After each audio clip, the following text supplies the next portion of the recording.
Animation की help से हम पढ़ेंगे। इससे दो बेनिफिट होंगे। पहला तो आपके दिमाग में वो चैप्टर अच्छे से छप जाएगा। दूसरा, ये जो चैप्टर 1 घंटे में कंप्लीट होने वाला था वो 5 से 10 मिनट में ही कंप्लीट हो जाएगा।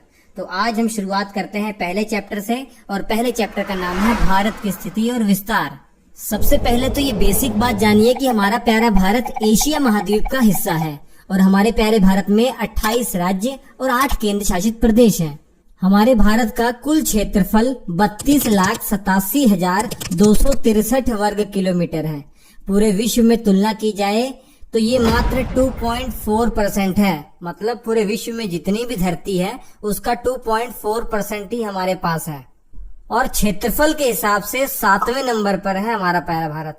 पहले नंबर पर रशिया है, दूसरे पे कनाडा है, तीसरे पे चाइना है, चौथे पे यूएसए है और 5वें पे ब्राजील है, 6वें पे ऑस्ट्रेलिया है और 7वें पे इंडिया है। आप जानते हैं तो ये 7 कंट्री टॉप 7 क्षेत्रफल के हिसाब से आपको याद भी होना चाहिए।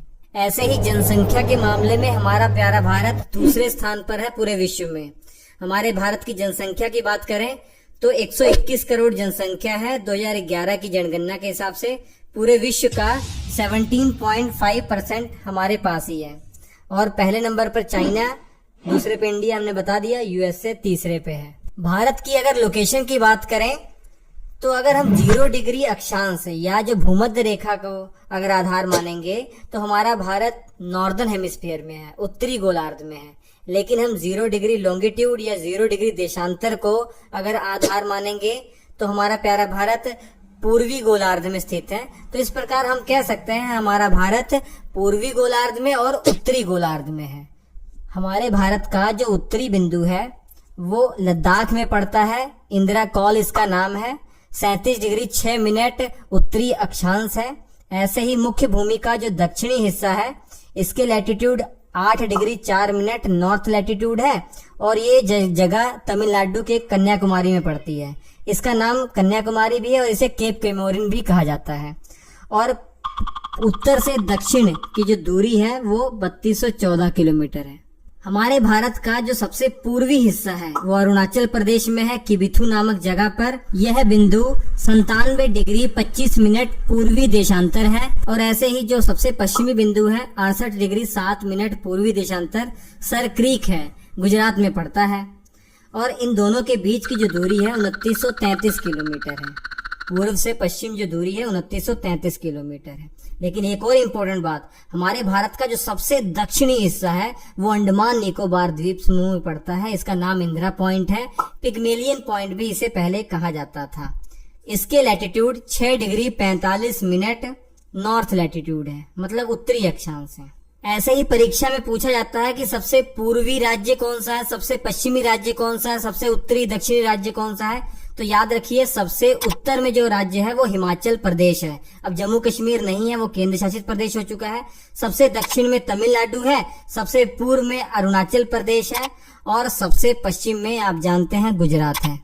23.5 डिग्री अक्षांश की जो कर्क रेखा है वो भारत के बीचों बीच से गुजरती है। 8 राज्यों से गुजरती है।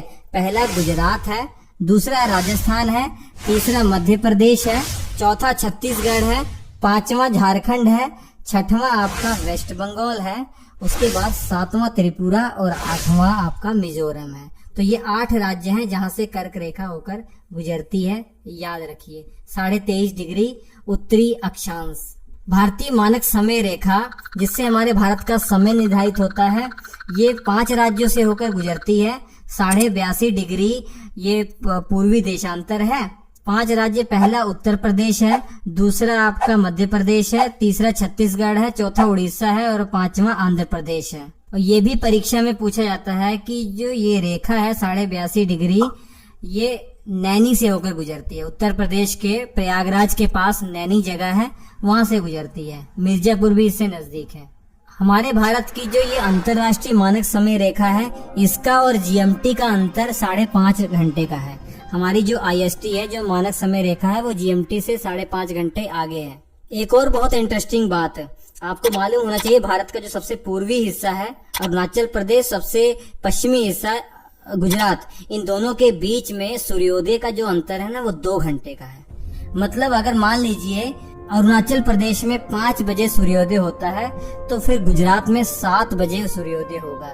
2 घंटे का अंतर है, ये भी आपको मालूम होना चाहिए।